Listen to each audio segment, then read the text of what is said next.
بسم الله الرحمن الرحيم. إذا متابعينا ومشاهدينا الكرام، لا زالت أشواطنا متواصلة شوطا يلي شوط، وانطلاقة الشوط الحادي عشر وشوطنا السادس للإبكار المفريد ومن مسافة 1200 متر. إذا مع مقدمة الشوط وصدارة الشوط المركز الأول مع القودة عيد بن عطلة الجهني. المركز الثاني يا سلام ماني سعود بن شليان الجهني مع ثاني المراكز. المركز الثالث مفيدة عايد بن عبد الرحمن المطيري مع المركز الثالث. ورابع المراكز رابع التحدي القدوم من زيد بن مرزوق الشمري يا هالي حايل. والمركز الخامس القدوم في هذه اللحظات يا سلام يا الجزيرة لسيد ناصر بن غزاية العتيبي قادم مع الجزيرة، ولكن عود الصدارة يا سلام يا القودة يا سلام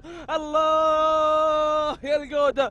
انطلقت القودة عيد بن عطلة الجهني وانفردت الانفراد الكلي يا سلام.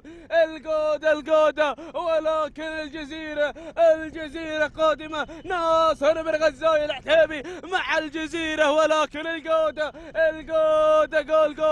تهانينا والناموس واسعد الله صباحك يا ابو عطلة على فوز القودة مع المركز الاول سيد عيد بن عطلة الجهني. ها هنا لاحظوا ساعد وصول القودة سيد عيد بن عطلة الجهني. المركز الثاني الجزيرة ناصر بن غزاية العتيبي. المركز الثالث سليم بن مسعود الجهني. المركز الرابع دخيل الله ابو فارس القرشي. والمركز الخامس عبيد بن محمد بن عبيد بن راشد التهانينا والناموس. والتوقيت 8 دقيقة 45 ثانية و98 جزء من ثانية تهانينا والناموس لعيد بن عطلة الجهني. من ناموس جميع الفائزين.